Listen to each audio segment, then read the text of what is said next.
According to global financial survey report and another report के according यदि जो data निकल कर आता है उसकी हम बात करें तो भारत में सिर्फ 20 से 30% महिलाएं ऐसी हैं जिन्हें फाइनेंस की नॉलेज है, इन्वेस्टमेंट करती हैं, सेविंग करती हैं, अपना एक्सपेंडिचर है जो डिफरेंट अकाउंट बनते हैं उन्हें मैनेज करती हैं।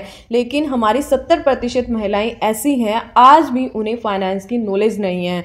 एंड जब हमारे परिवारों में कोई भी फाइनेंस का डिसीजन लिया जाता है तो वहाँ पुरुष को महत्वता दी जाती है, न कि महिलाओं के साथ कि कहाँ इन्वेस्टमेंट करनी है, किस पर्टिकुलर एरिया में हमारा कितना पैसा जाएगा, कहाँ से कितना प्रॉफिट निकला है, मार्जिन हुआ है, या घर में कोई बड़ी एक्टिविटी लाइक मैरिज करनी है, कोई पार्टी करनी है तो वहाँ पर कितना पैसा जाएगा, किस किस पर्टिकुलर फील्ड में कितना पैसा लगाना है, इन सब के बारे में उन्हें कोई अहमियत नहीं दी जाती। तो उसके बारे में आपका क्या विचार है कि उस जो फाइनेंशियल लिटरेसी है उसका जो डाटा है, प्रतिशत है, वो किस प्रकार से हम बढ़ा सकते हैं एंड इसकी शुरुआत कैसे होती है? फाइनेंशियल लिटरेसी की आपने बात की, इसमें आपको ये समझना पड़ेगा कि हम पेरेंटिंग ही इस तरह से करते हैं कि महिलाओं या लड़कियों को इन चीज़ों से दूरी रखते हैं। इन चीज़ों के बारे में ना तो उनको बताते हैं ना ही उनको समझाते हैं कि अपना पैसा ऐसे ऐसे मैनेज करना है। वहीं छोटे बच्चे लड़के होते हैं उनको हम समझाना शुरू कर देते हैं कि आपको पैसा ऐसे मैनेज करना है। तो हमें शुरुआत करनी है पेरेंटिंग से ही। तो पेरेंटिंग कैसे सुधर सकती है? पेरेंटिंग तभी सुधरेगी जब हम खुद को सुधारेंगे, क्योंकि बच्चे वो नहीं सीखते जो उनको सिखाया जाता है, बच्चे वो सीखते हैं जो उनको दिखाया जाता है। इनकी आप कैसी हरकतें करते हो बच्चे उनसे सीखते हैं। जब आप खुद उस तरह से बिहेव करते हो कि सारा पैसा खुद मैनेज करते हो और महिलाओं को सिर्फ घर के काम तक सीमित रखते हो या ऐसे काम जो ज़्यादा इंपॉर्टेंट नहीं है, तो फिर ऑब्वियसली घर की लड़कियां भी ये सोचती हैं कि मुझे तो ऐसा ही बनना है, मम्मी जैसा बनना है, और बेटा ये सोचता है मुझे पापा जैसा बनता है। तो वो साइकोलॉजी अपने आप डेवलप हो जाती है। तो हमें शुरुआत करनी है खुद को बदलने से। हाँ, मैंने भी इसके ऊपर एक सर्वे किया था। मैंने 10 बच्चों का एक ग्रुप लिया, एज थी 5 to 10 ईयर। मैंने 10 क्वेश्चन किए। जो 10 क्वेश्चन थे उनमें जो मुझे आंसर मिला वो ऑलमोस्ट सेम था। मेरे क्वेश्चन क्या थे, मैंने उनसे बच्चों से पूछा कि आपके घर में खाना बनाने का काम किसका है? सबने कहा मम्मा का। मैंने कहा कि ड्राइविंग का काम किसका है? आपके घर में स्कूटर है, गाड़ी है, उसे कौन ड्राइव करता है? बोले पापा। मैंने कहा कि आपके घर में रेफ्रिजरेटर है, जैसे एसी, कूलर वगैरह छोटा मोटा वायरिंग का कोई इश्यू हो जाता है, आपका जो नल है उसमें से लीकेज हो रही है, तो वो कौन ठीक करेगा? सबका आंसर था पापा। मैंने कहा आपके घर में कपड़े धोने का किसका काम है? बोला मम्मा। तो ये क्या शो कर रहा है कि बच्चों का एक माइंडसेट क्रिएट हो रहा है कि ये पर्टिकुलर काम है वो हमारी मम्मियों का है। जेंडर एसोसिएट कर दिया, जेंडर एसोसिएट कर दिया। एंड ये पर्टिकुलर काम है वो हमारे पापा का है।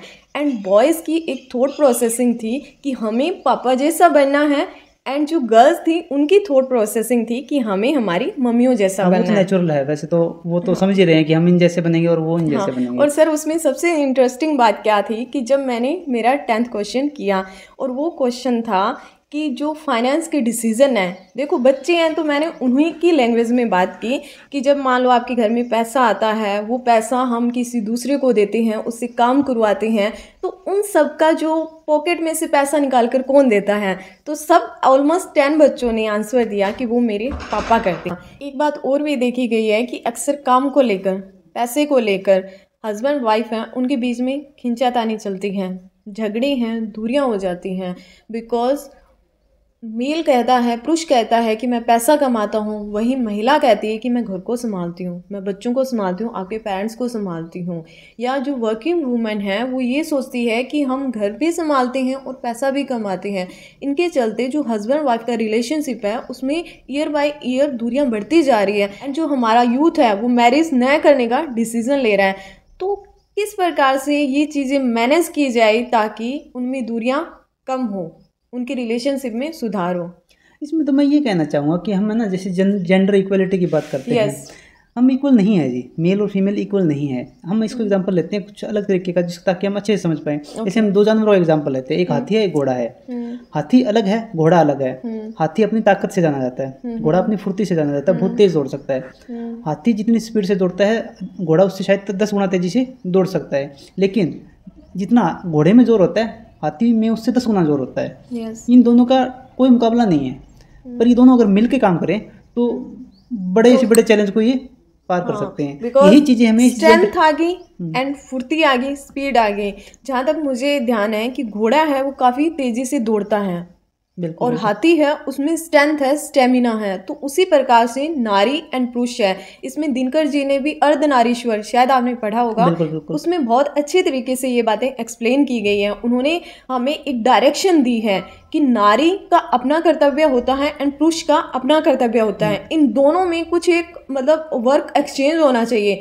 जो नारी तत्व है उसमें पुरुष तत्व का भी आना जरूरी है बिल्कुल एंड बिल्कुल। पुरुष में नारी तत्व का भी होना होना जरूरी जरूरी है। है। जैसे पुरुष है उसको खाना बनाना, बच्चों को संभालना, घर की साफ साफ सफाई सफाई मैनेज करना, ये सब कुछ आना चाहिए। एंड महिला है उसे पैसे कमाना, ड्राइविंग करना, छोटे मोटे जो वायरिंग के कोई इशू है वो सारे टेक्निकल नॉलेज होनी चाहिए। तो यदि हम उस प्रकार से उस नज़रिए से सोचें तो शायद पुरुष और नारी दोनों मिलकर बहुत बेहतरीन कर हाँ सकते बिल्कुल, हमें हैं। कंपटीशन नहीं करना, हमें कोलैबोरेट करके आगे निकलना, हाँ। आगे जाना है जीवन में। बिकॉज हमारा एजेंडा क्या है, हमारी लाइफ को आगे हाँ, बढ़ाना, बेहतर करना।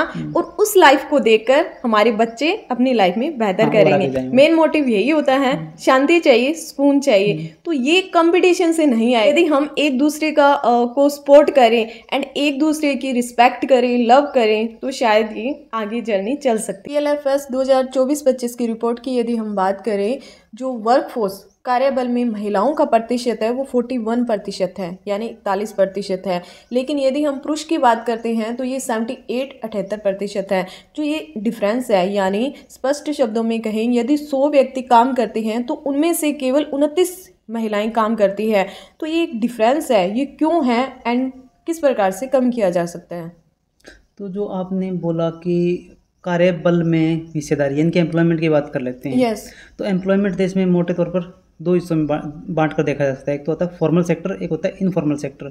फॉर्मल सेक्टर जो है, जैसे गवर्नमेंट अपना सिस्टम से जो भी जॉब्स देती हैं, या जो वेल इस्टेब्लिश बड़े सिस्टम हैं, प्राइवेट सेक्टर चाहे, या जिनका हिसाब किताब सरकार रख रही है, जिनका EPF कटता है, जिनका बाकी सिस्टम होता है ना, वो सारा फॉर्मल सेक्टर में आ गया। दूसरा होता है इनफॉर्मल सेक्टर, जो छोटे बिजनेसेस हैं, जिनमें 2 व्यक्ति काम कर रहे हैं, 4 व्यक्ति काम कर रहे हैं, 6 व्यक्ति काम कर रहे हैं, रेडी लगाते हैं, अपनी कोई दुकानदारी है छोटी, वो सारा इनफॉर्मल सेक्टर है। तो 20% ही है देश में एम्प्लॉयमेंट फॉर्मल सेक्टर में, बाकी 80% आता है इनफॉर्मल सेक्टर में। 80% इनफॉर्मल सेक्टर से। हाँ, अब जो महिलाओं की हिस्सेदारी की बात आती है, उसमें जो फॉर्मल सेक्टर है उसमें तो सिस्टम बना हुआ है महिलाओं के लिए कि कितनी प्रतिशत महिलाएं आएंगी, मोटे तौर पर उनका रेशियो भी डिफाइंड है, सब कुछ है। लेकिन यहीं इनफॉर्मल सेक्टर में ऐसा कुछ नहीं है, उनके प्रति माहौल ही कंड्यूसिव नहीं है कि महिलाएं ढंग से काम कर सकें। तो ये एक मेरे ख्याल से बड़ा रीज़न है। उसके अलावा एक और रीज़न आता है, जैसे अब इनफॉर्मल सेक्टर में क्यों नहीं है, इसकी भी बात कर लेते हैं। क्योंकि जब कोई व्यक्ति या कोई एम्प्लॉयर महिला को जॉब पे रखना चाहता है तो उसको 4 बार सोचना पड़ता है। क्यों? क्योंकि महिला घर भी संभालती है, उसकी घर के प्रति जिम्मेदारी ज़्यादा होती है। घर में कुछ इशू हो गया, मान लो घर में पेरेंट्स हैं, उनकी तबीयत ख़राब हो गई, बच्चों को कुछ हो गया, तो सबसे पहले छुट्टी कौन लेगी? महिला लेगी, पुरुष नहीं लेगा। तो अब उसमें क्या होता है कि एम्प्लॉयमेंट तो वो दे देता है, लेकिन उसके बदले में उसको जो काम चाहिए वो उस क्वालिटी से या क्वांटिटी से नहीं मिल पाता। मैं इसमें महिलाओं को कमतर नहीं आंक रहा हूँ, लेकिन उनकी जिम्मेदारियां ही कुछ ऐसी बनती हुई हैं समाज में कि वो नहीं कर पाती उस लेवल का काम। क्योंकि जब भी, जैसे मैंने बताया, कुछ जरूरी काम आ गया, घर का काम आ गया, तो महिला छुट्टी लेगी, पुरुष नहीं लेगा। तो इन सब वजह से ना एम्प्लॉयर भी पीछे हट जाता है। जैसे प्रेगनेंसी की वजह से छुट्टियां लेनी पड़ती है, बच्चों की केयरिंग की वजह से, एंड कुछ ऐसा और भी होते हैं जो हमारा संस्कृति का कुछ कल्चर बना हुआ है कि वहाँ पर महिलाओं की प्रेजेंस होना बहुत आवश्यक है। तो उस वजह से भी महिलाओं को छुट्टी लेनी पड़ती है। हाँ, अब आपने प्रेगनेंसी का ही बताया, इसमें सरकार ने बड़ा अच्छा काम किया कि जो सिस्टम है उसमें कह दिया कि आपको 6 महीनों यानी कि 26 हफ्तों की छुट्टी मिल जाएगी प्रेगनेंसी केस में। बड़ा अच्छा स्टेप है, और विद पेमेंट मिलेगी, ये अच्छा दिखता है। लेकिन इसके कॉन्सिक्वेंस क्या होंगे कि प्राइवेट सेक्टर में है, इनफॉर्मल सेक्टर में है, क्योंकि जो रूल है वो सबको फॉलो करना पड़ेगा। अब वो जो एम्प्लॉयर है वो चाहता है कि मैं एम्प्लॉयमेंट के लिए किसी को काम देना चाह रहा हूँ, उसके बदले में उसको पैसा देना पड़ेगा। लेकिन जब वो काम ना करे तब भी मुझे उसको पैसा देना पड़े, तो ये तो फिर उसके लिए तो गलत सा हो गया ना। हालांकि वो स्टेप महिलाओं के लिए है, लेकिन वो महिलाओं के अगेंस्ट काम कर रहा है। तो जब एम्प्लॉयर काम देने की बात करता है तो वो ये देखता है कि इस महिला के आगे फ्यूचर में प्रेगनेंसी के वो दिख रहे हैं एज फैक्टर, और शादी का हिसाब किताब देख के हर व्यक्ति समझ जाता है कि इसकी 2 प्रेगनेंसी होगी, तो 1 साल की इसको फ्री में मुझे सैलरी देनी पड़ेगी, और 1 साल की फ्री देनी पड़ेगी, काम डिस्टर्ब होगा। तो बेटर ये है कि मैं किसी पुरुष को रख लेता हूँ, मुझे कोई चैलेंज तो कर नहीं सकता कि आपने महिला को क्यों नहीं रखा, पुरुष को रखा। तो वो बड़े ही मतलब चालाकी से ये काम कर देते हैं। काम वो देखो कितना मतलब बारीकी से काम हुआ है, काम तो हुआ है महिलाओं के अच्छे के लिए, असल में क्या हो रहा है, महिलाओं के विपरीत जा रहा है। इससे बेटर ये होता कि कुछ इस तरह से मतलब रूल्स बनते कि उसमें इन चीज़ों को अगर एम्प्लॉयर के लिए भी हित में ध्यान में रख के होता तो शायद वो इस तरह के इफेक्ट्स ना दिखने को मिलते। हाँ, आप ये बिल्कुल सही कह रहे हो। मैंने इंडियन एयरलाइन की एक महिला पायलट का इंटरव्यू सुना था। इस वीडियो के अंदर मैं वो क्लिप मिली तो ज़रूर ऐड करूँगी। उन्होंने भी इसी सिचुएशन को उसमें डिस्कस किया। जब मैंने पायलट बनने का निर्णय लिया तब मेरे को बहुत सारे लोगों ने बताया जो कि बहुत हाई पोजीशंस पर थे पॉलिटिकली कि एयरलाइंस एक्सेप्ट नहीं करती हैं लड़कियों को इतना इजीली बिकॉज मैटरनिटी लीव होती है, लड़के मैटरनिटी लीव पे चले जाते हैं, जब वो वापस आती हैं एक और कॉस्ट होती है बेयर करने के लिए एयरलाइन को, तो इसे एयरलाइन प्रेफर नहीं करती लड़कियों को। लो स्किल्ड लेबर उसमें भी अपने जेंडर के अपने इश्यूज रहते हैं। अब उदाहरण लेते हैं, मान लो कोई ऑटो रिक्शा ड्राइवर का एग्जांपल लेते हैं। ऑटो रिक्शा ड्राइवर मान लो कोई महिला काम कर रही है तो वो ओड आवर्स में काम नहीं कर सकती जेंडर इश्यूज की वजह से, क्योंकि सिग्मंड फ्रॉइड ने लिखा है कि एनाटॉमी इज डेस्टिनी, मतलब जो जेंडर के जो अपने इश्यूज हैं उनको आप नकार नहीं सकते। अब लेट नाइट में अगर कोई महिला ऑटो चला रही है तो उसको ना नेगेटिव लाइट में देखा जाता है। समाज जैसे देखा कि रात में चला रही है तो इसका कुछ आई कैन अंडरस्टैंड, वो सब चीज़ें भी आ जाती हैं। अब उन चीज़ों को मतलब हम कैसे निपटें, ये तो बड़ा चैलेंज है। ये तो जब तक सोसाइटी की इवोल्यूशन नहीं होगा बेटर लेवल पे, समझ नहीं बढ़ेगी ओवरऑल सोसाइटी की, तब तक मुझे नहीं लगता इस समस्या का इस पर्टिकुलर जेंडर के एस्पेक्ट से कोई हल निकल पाएगा। और जो ओवरऑल हम बात करें अगर इससे आगे चल कर कि इसका क्या और मतलब इन जनरल हम बढ़ाने के लिए क्या कर सकते हैं, तो मेरे ख्याल से एक हल इस तरह से हो सकता है कि हम ना जॉब को जैसे 8 घंटे या 10 घंटे की मान के चलते हैं, उसको हम अगर छोटे स्लैब्स बना देना, 4 घंटे की जॉब है, 3 घंटे की जॉब है, जैसे शायद वेस्टर्न कंट्रीज में ऐसा बिल्कुल अच्छे से है, अमेरिका, कनाडा, वहाँ पर क्या है 2 घंटे अगर आपके पास फ्री टाइम है आप 2 घंटे जॉब कर सकते हो। हाँ, वहाँ घंटों के हिसाब से जॉब होता है, घंटों के हिसाब से पेमेंट होता है। तो वो सिस्टम अगर कहीं ना कहीं हम अडॉप्ट कर पाएँ तो शायद महिलाओं के लिए ज़्यादा अपॉर्चुनिटी है, क्योंकि महिला 8 घंटे अपने जीवन का डेली निकालना चैलेंज है महिला के लिए। खासकर जो यंग हैं, जैसे आपकी उम्र में हैं, जिनके बच्चों भी संभालने, जिनको अपने बच्चे भी संभालने हैं, घर भी संभालना है, ओल्ड एज पेरेंट्स भी होते हैं या इन लॉज होते हैं, तो वो सब के चलते अगर उस महिला को 4 घंटे भी जीवन में अपने डेली के लाइफ में टाइम मिल रहा है, वो उस टाइम को भी अगर मोनेटाइज करना चाहे तो वो ऐसा कुछ माहौल बना दिया जाए देश के द्वारा, समाज के द्वारा या सरकार के द्वारा, ये जो एम्प्लॉयर हैं वो भी जिसके पास जितना टाइम है वो अपना योगदान दे सके। तो आप उसको पूरा 8 घंटे का स्लैब ना बना के छोटे टुकड़ों में काट दीजिए, तो शायद मेरे ख्याल से कुछ इसमें बेहतरी देखने को मिल सकती है। ये बहुत बढ़िया ऑप्शन बताया आपने, बिकॉज़ यदि हम बात करते हैं जीडीपी ग्रोथ की तो उसमें महिलाओं का प्रतिशत है वो 20 से 21% ही है। यदि इस प्रकार से उनकी जो पास टाइम अवेलेबल रहता है उसमें वो वर्क कर सकती है, चाहे वो उनके पास 2 घंटे मिलते हैं, 4 घंटे मिलते हैं, तो जो जीडीपी ग्रोथ है उसमें उनका प्रतिशत बढ़े। एक international labour organisation and PLFS की रिपोर्ट के अकॉर्डिंग यदि हम बात करें तो उस डाटा के अकॉर्डिंग 40 to 50% महिलाएं शादी के बाद, प्रेगनेंसी के बाद घर की जिम्मेदारियों के कारण अपने जो वर्किंग एरिया है वहाँ से एग्ज़िट ले लेती हैं। तो इसके ऊपर क्या ऐसा किया जाए, क्या उस महिला को एक सपोर्ट मिल सकता है ताकि वो अपनी जॉब भी करें, वो अपनी मैरिज लाइफ है उसे अच्छे से हैंडल कर सकें, पेरेंटिंग कर सकें, जो प्रेगनेंसी का एक टाइम पीरियड होता है उसे मैनेज कर सकें एंड घर की जिम्मेदारियों को भी निभा सकें।